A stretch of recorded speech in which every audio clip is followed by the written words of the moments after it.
Hello বন্ধুরা, good morning. আজকে এরকম কিছু যুক্তি কথা নিয়ে এলাম সবার সঙ্গে আলোচনা করব বলে। তো কালকে সব কেমন কাটলো বলো? সরস্বতী পুজো, ভ্যালেন্টাইন ডে কেমন কাটলো? আশা করি সব ভালোই কেটেছে। আমারও খুব ভালো কেটেছে। খাওয়া দাওয়া ছিল, আজকেও তো খাওয়া দাওয়া হবে, কালকে রান্না বান্না হয়ে আছে, আজ তো খাবো। যাই হোক, আজকে ছুটি আছে, আজকে ফ্রি আছে, সারাদিনটা ফ্রি আছি। তাই কিছু কথা নিয়ে তোমার সামনে এলাম। কথাগুলো হচ্ছে এইভাবেই আলোচনা করব বলে এলাম তোমার সঙ্গে।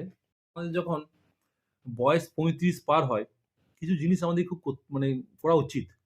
বিশেষ করে আমার মতো নিম্ন মধ্যবিত্ত লোকেদের তো করা উচিতই। ঠিক আছে? কারণ এটা করতে হয়তো আমরা সবাই সবটা জানি, কিন্তু মনের অগোচরে সবটা ভুলে যাই। তাই রিমাইন্ড করতে এলাম, সবার সাথে একটা আলোচনা করতে এলাম।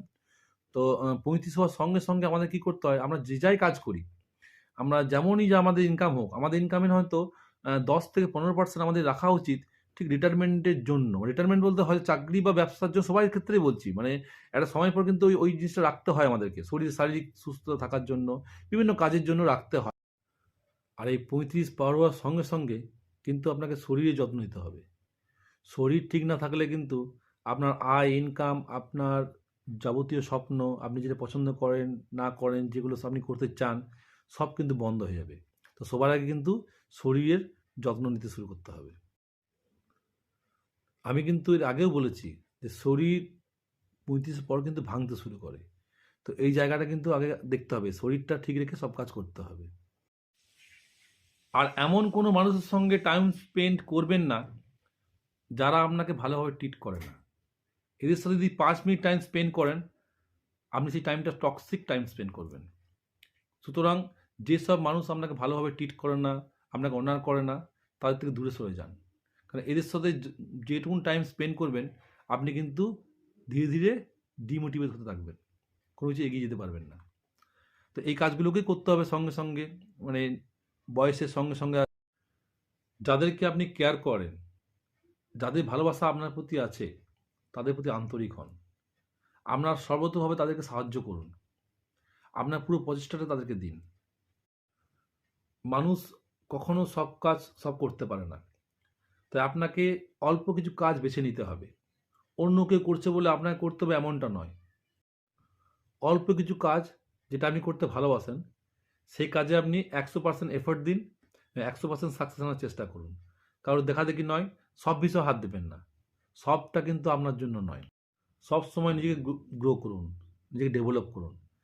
কারণ নিজেকে উন্নত করার কোনো মানে কোনো সুযোগ ছাড়া চলবে না। নিজেকে উন্নত করতেই হবে। আর আপনি ভাববেন হয়তো আমি ৩৫ পেরিয়ে গেছি, ৪০ এসেছি, আর নতুন করে কী শিখব? কিন্তু মনে রাখবেন, শেখার কোনো সীমা নেই, কোনো বয়স নেই। সবসময় বর্তমানে হাঁটবেন। সবসময় বর্তমানকে নিয়ে উপভোগ করবেন। আপনি ৪০ পেরিয়ে এসেছেন, এবার জীবনে কী, কী ভুল করেছেন, এগুলো বারবার রিকল করবেন না। আর এগুলো বারবার মনে করার চেষ্টাও করবেন না। বর্তমানে আপনি যেটা করছেন সেটায় বেশি মনোযোগ দিন এবং বর্তমানটাকে নিয়ে বেশি উপভোগ করুন। ফিউচারে কী হবে সেটা যেমন অনিশ্চয়তা, তাই সেখানে বেশি মনোযোগ দিয়ে লাভ নেই। আপনি বর্তমানে আপনার বেস্ট এফোর্টটা দিন, ফিউচার কিন্তু অটোমেটিক ঠিক চলে আসবে। আপনার ফ্যামিলি পেছনে আপনার সময়, আপনার পরিশ্রম, আপনার অর্থ পুরোটাই ব্যয় করুন। এটাতে একটা ভালো ব্যাক পাবেন।